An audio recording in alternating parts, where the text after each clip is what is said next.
At the second intermission, 13th time, Pasternak and Marchand have scored in the same playoff game, and they are 11-1 in the previous 12. So kudos to Boston. They've been tremendous. Elliot, that isn't the story we're feeling right now. Look, there's no sugarcoating it. This is bad, and it's very bad for Toronto. They have, I think, 11 even-strength shots through 2 periods, and they're being completely smothered. This is their full shot chart.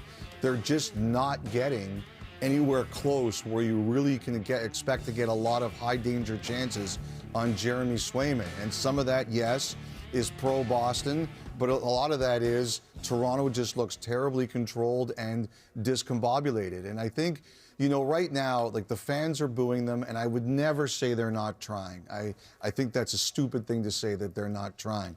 But they're being shut down. And, you know, when you're paying the prices for the tickets in that arena that they're paying, when you see a performance like that, that's why you get booed off the ice. Okay, so in Game 3, I tried to defend Mitch Marner, right? I said I thought I saw a lot more signs of a guy putting in an effort and trying to create something. Well, I can't defend him tonight. I mean, he's just not very good, and he's not trying as hard as he needs to. So there's a play at the side of the net, and he's taken down ever so slightly, a tiny little slash. Now he's looking at the ref. Just get up and play. Don't feel sorry for yourself. Then after that, Keith is going after Matthews, trying to give him some insight. Matthews is fed up, so he looks over at Marner and Nylander. Nylander's going to be mad. This reminds me of Pittsburgh in 2016-17 when they fight on the bench, but they do something about it. And now Marner, come on. Throwing your gloves means nothing. I mean, that when you're 8 or 9 years old, you do that because you don't know any better. Not when you're in this position. What Marner could do is start to skate the puck into the zone. And that's the thing that I've always thought that Toronto struggles with. They have a certain identity in the regular season. They play this very offensive puck possession game. And then in the playoffs, when there's no room out there, they turn into a dump and chase team. Well, they're not set up to be a dump and chase team. So give some credit to Boston. Boston breaks a two-man forecheck very well because this is how they play. So you'll see it in a lot of these clips, Toronto dumping pucks and these soft chips, and it's share through the middle. It's textbook breakouts for the Bruins. It's not pretty, but it's just bump to your partner, either bump it, keep it going, or a little bump to the middle, and you're out. So Toronto, as you can see, they're sending 2 guys. They have their third guy kind of poaching, but Boston is just getting these pucks out clean, and Toronto gets no pressure, no sustain. Watch this, 2-man, neutral zone, right through the middle, guy not in position, and now the Leafs are chasing the game. The Bruins are set up to play this. They're up 2-3-0. This is the goal. Hampus Lindholm, nice pass up the middle, and then it's a bit of a gamble by Brody, 2-on-0.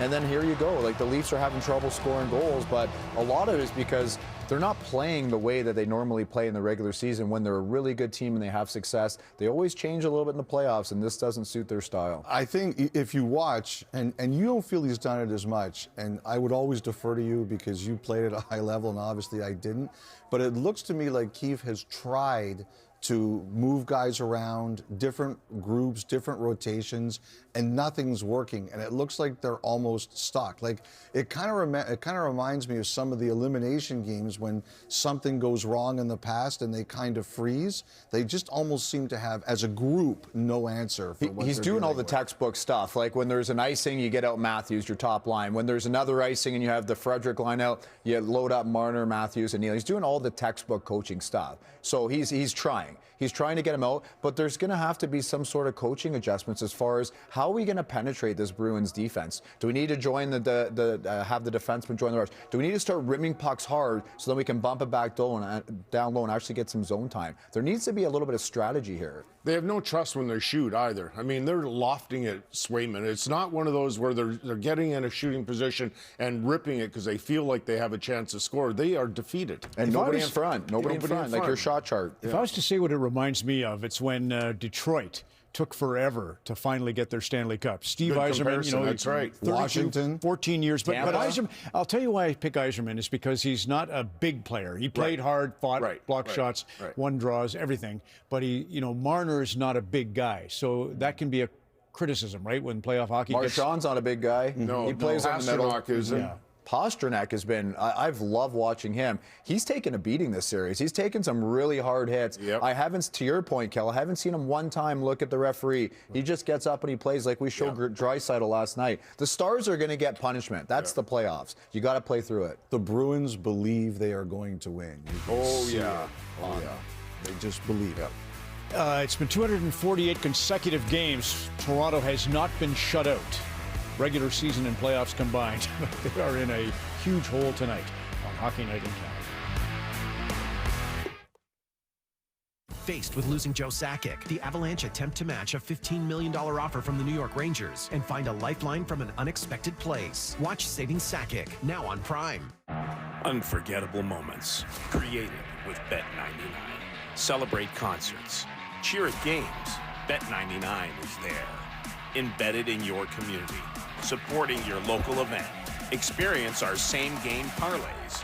Live betting excitement at your fingertips. Fast payouts. Smooth transactions. Backed by top-tier customer service. Elevate your gaming experience with Bet99. I find it hard to believe you don't know. I've got to go, okay? Bye. The beauty you are. But if you don't, Thanks, just put Mom. down your hands. 'Cause I see you.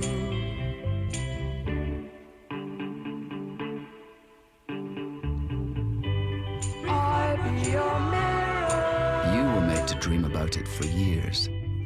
We were made to help you book it in minutes. The Chevy Silverado. With available Super Cruise connected by OnStar. Only Super Cruise lets you drive hands-free and tow hands-free. It'll help you get to the adventure energized, and it'll help drive you home. It's Truck Month at Chevrolet.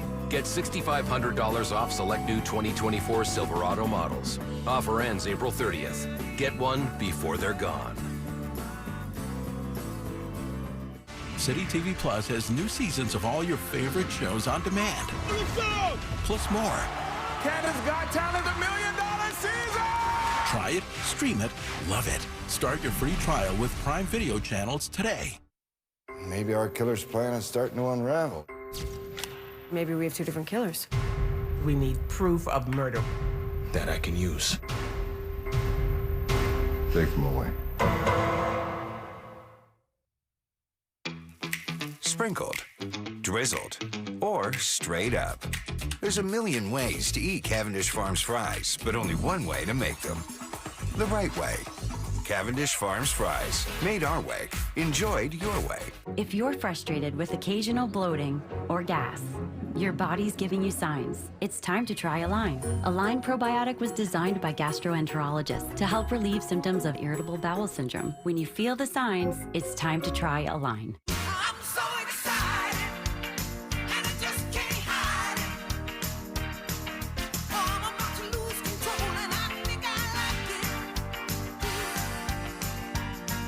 Winners, find fabulous for less. You never feel happy.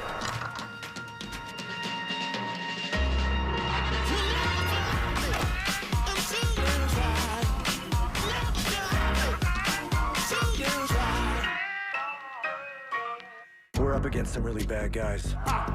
There, I have to do this Jason Bourne stuff.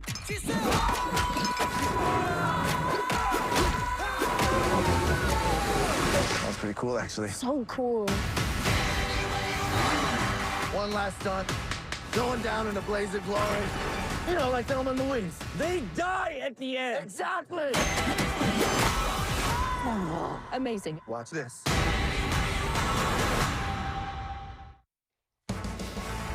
Welcome back to the Stanley Cup playoff coverage. It's Hockey Night in Canada, presented by Rogers on this Saturday. Sunday is another bonanza. It's a triple header for us among the four games. We'll be focusing on the Jets at Denver, Vancouver, into Nashville, and then later in the evening, Edmonton and Los Angeles. All right, so we could use a little Bob Cole right now. Bob, you know, you got your first job was 1969, April 24th, 55 years to the day you passed away. But that was Jean Beliveau scoring in double overtime.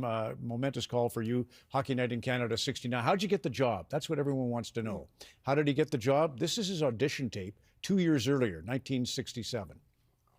Belleville working out from the corner to J.C. Tremblay. A right wing pass to Rousseau at center. Rousseau into Cournoyer. Cournoyer going in by Armstrong. Back of the net. He was slammed against the boards. The Canadians pick it up in Toronto territory. Out it comes to Belleville.